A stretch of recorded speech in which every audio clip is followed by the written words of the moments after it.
Eu saúdo os irmãos com a santa e gloriosa paz do Senhor Jesus Cristo. Amém? Irmãos, hoje eu quero trazer uma mensagem para o povo de Deus e essa mensagem vem relatar algo de terrível que acontece conosco e não conseguimos enxergar. Eu quero poder falar do pecado preferido de Satanás, onde o próprio Satanás caiu diante dele. Ainda quando querubim celestial, esse anjo, ou melhor, esse querubim andava aqui no Jardim do Éden e por algum motivo se deixou levar pelo pecado que entra em nós através dos olhos e vai até o coração, que é a vaidade e a ganância.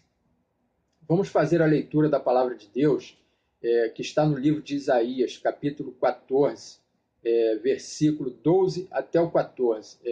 Vamos ler somente esses 3 versículos, que diz assim: Como caíste desde o céu, ó estrela da manhã, filha da alva, como foste derrubado por terra, tu que desabilitavas as nações.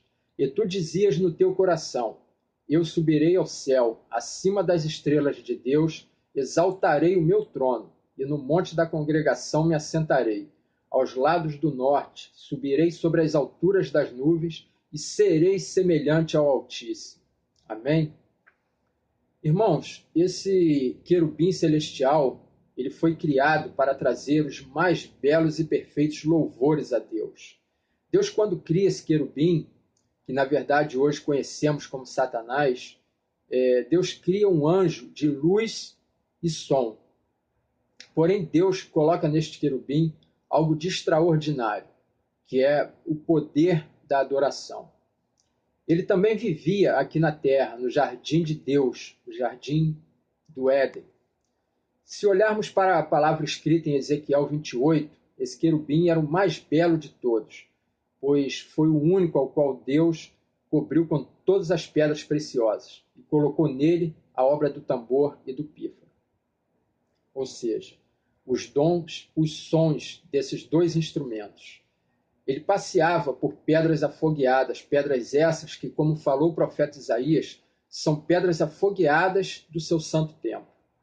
Ele andava no meio do templo de Deus. Como o próprio Deus afirma, ele era perfeito, era a mais bela criação de Deus, até o dia que se achou nele a iniquidade.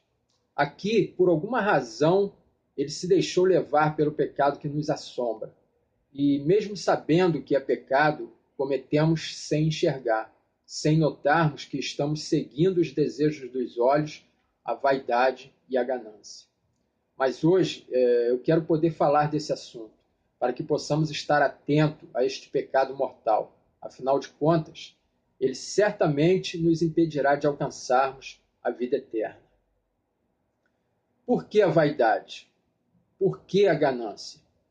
Elas nos cega a ponto de pisarmos, de passarmos por cima das pessoas, querendo e achando realmente que podemos ser melhor ou maior que nossos irmãos. Muitas vezes deixamos o desejo dos olhos adentrar o coração e nos cegamos porque acreditamos que podemos ser melhor que o nosso próximo. Irmãos, esse querubim, quando criado, Deus coloca nele o dom da adoração. Porém, quando comete o pecado da vaidade e da ganância, Deus não só expulsa ele do paraíso, como lhe arranca o dom da adoração. Esse dom foi posto em nós. O Espírito que habita em nós, ele não tem outra função a não ser adorar a Deus. E devemos buscar a Deus todos os dias, em qualquer circunstância, para não perdermos esse dom, esse poderoso dom que é adorar a Deus. Deus, ele se agrada quando um servo se humilha perante a ele. Quando isso acontece, Deus, ele se levanta do seu trono e envia anjos, pois como Jesus disse, se ele orar ao Pai, ele enviaria uma legião de anjos a seu favor, e eles virão para agir em favor desse servo. Deus, o nosso Deus, ele se agrada de coisas simples, coisas extremamente humildes. Muitas pessoas se enganam quando acham que Deus se agrada de riquezas e luxo, pois vemos na Bíblia que Deus ordena a Moisés construir uma arca de madeira e revesti-la de ouro, por dentro e por fora. Também ordena a Salomão construir um grandioso templo e revesti-lo de ouro. Irmãos, a questão do ouro é por ser um material que não há impurezas, um material puro, sem sujeira, sem imundície, e que dura através dos séculos. Tanto que a Arca da Aliança continua intacta até os dias de hoje. Não é porque é algo valioso. Tanto que Salomão acaba de construir o templo, Deus lhe diz que visitaria aquele templo uma vez por ano. Porém, depois que o rei da Babilônia leva o povo de Israel ao cativeiro por 70 anos, e em seguida esse povo se liberta, o primeiro ato desse povo é construir um templo onde poderiam adorar a Deus. E constroem um templo de madeira, feito às pressas, para poderem voltar a ver a presença de Deus. E neste templo de madeira, que Deus se apresenta ao povo e diz: eu estarei aqui todos os dias. E o maior exemplo de humildade o próprio Jesus nos deu. Quando nasceu em forma de homem, Deus o faz nascer em uma manjedoura. Quem pode imaginar o Rei dos Reis, o dono do ouro e da prata, fazer o seu unigênito nascer em um estábulo? Ali, o nosso Deus, o Deus Todo-Poderoso, nos dá o maior exemplo de humildade. E depois o próprio Jesus afirma: eu vim para servir, não para ser servido, a ponto de lavar os pés de seus discípulos. E mais uma vez mostrar ao mundo que não somos nem maior e nem melhor que ninguém. Então, irmãos, esse anjo, ou melhor, esse querubim, ele não conseguiu enxergar a grandeza e a simplicidade do reino de Deus e permitiu que a vaidade entrasse em seu coração, achando que poderia ser maior ou melhor que o Altíssimo Deus. Não podemos deixar esse mal entrar em nossos corações. O reino de Deus é algo muito maior que o desejo do seu coração. Afinal, um dos quesitos para buscar a salvação não é o que você tem, mas sim o que você faz, as boas obras. A obediência a Deus. Exemplo disso nos deu Moisés. Por desobedecer a Deus, neste momento, nas águas de Meribá, ele deixou de herdar a terra prometida. Mas ele continuou fiel a Deus, com sua humildade e obediência a Deus, em levar o povo até a terra de Canaã. Nesse fato, que relata a desobediência de Moisés nas águas de Meribá, existem duas verdades que nós iremos falar em uma próxima oportunidade.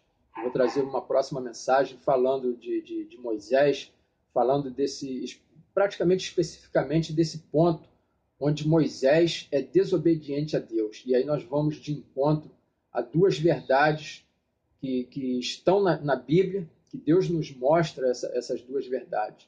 Mas muitas pessoas não vê e não é pregado nas igrejas a respeito desses dois fatos. Então, irmãos, Deus ele nos deu vários dons, entre eles o de adorá-lo em espírito e em verdade. Não vamos perder esse dom tão precioso que vem do céu. Não vamos permitir que a vaidade arranque de nós algo que foi dado por Deus, pois vivemos por Ele e para Ele. E todas as coisas são deles. Amém? Meus irmãos, em Cristo Jesus, a Bíblia Sagrada, que é a verdadeira espada de Deus, a sua palavra, ela não tem nada em oculto. Todas as respostas que precisamos estão dentro dela, seja escrita ou por revelação do Espírito Santo de Deus. Muitos dizem que o livro de Apocalipse é um livro fechado, selado, envolvido de mistérios, porém não é. Pois, como o próprio nome diz, ele é o livro das revelações. Mas vamos voltar ao assunto da vaidade. Uma questão importante onde surgiu o pecado? De onde vem o pecado? Pois é certo que se o querubim de Deus era um anjo, então Satanás não existia. Se ele não existia, de onde surgiu o pecado? Surgiu da vaidade. Deus, ele nos deu e nos permite o livre-arbítrio. Porém, devemos estar atentos ao que desejamos para nós e o caminho que devemos seguir. Pois este querubim celestial, quando ouviu Deus dizer: Tu eras o selo da medida, cheio de sabedoria e perfeito em formosura. Tu eras o querubim ungido para cobrir e te estabeleci. No monte santo de Deus estavas, e no meio das pedras afogueadas tu andavas.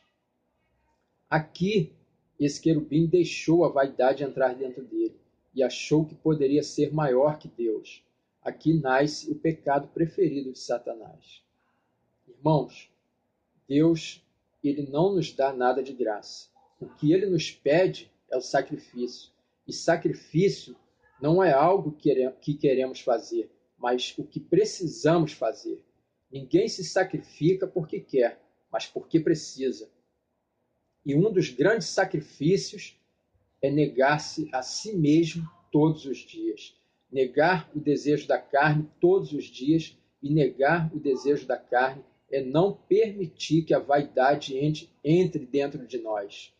Deus, ele sempre está nos provando para conhecer o nosso coração. Foi isso que ele fez quando falou todas essas coisas a respeito desse querubim. Também foi assim com Moisés. Deus, quando leva Moisés ao alto do monte e fala com ele assim: Contempla com os teus olhos a terra prometida, pois lá tu não passarás. Deus estava apenas provando Moisés, a ponto de Deus falar que ele morreria antes de receber a promessa que havia feito a Abraão. Ali, Moisés conquistou a sua salvação na vida eterna. Por quê? Porque ele não permitiu que a vaidade, o ódio e a ganância entrassem nele. Pois mesmo sabendo que iria morrer sem ver a promessa ser cumprida, ele poderia deixar de fazer a obra de Deus. No entanto, ele decide se manter fiel e temente a Deus até o fim. Este é o exemplo que devemos seguir. Amém? E não foi isto que o querubim de Deus procurou fazer. Ele deixou a vaidade entrar dentro dele a ponto de ser derrubado por Deus. Irmãos, mais uma vez, obrigado por ouvirem a palavra de Deus e fiquem na grandiosa paz do nosso Senhor Jesus Cristo. Vou trazer em breve uma outra mensagem e espero poder estar sempre passando algo de bom aqui. Continue seguindo aí no canal no YouTube, no Face. Obrigado e fique com Deus. Amém, amém e amém.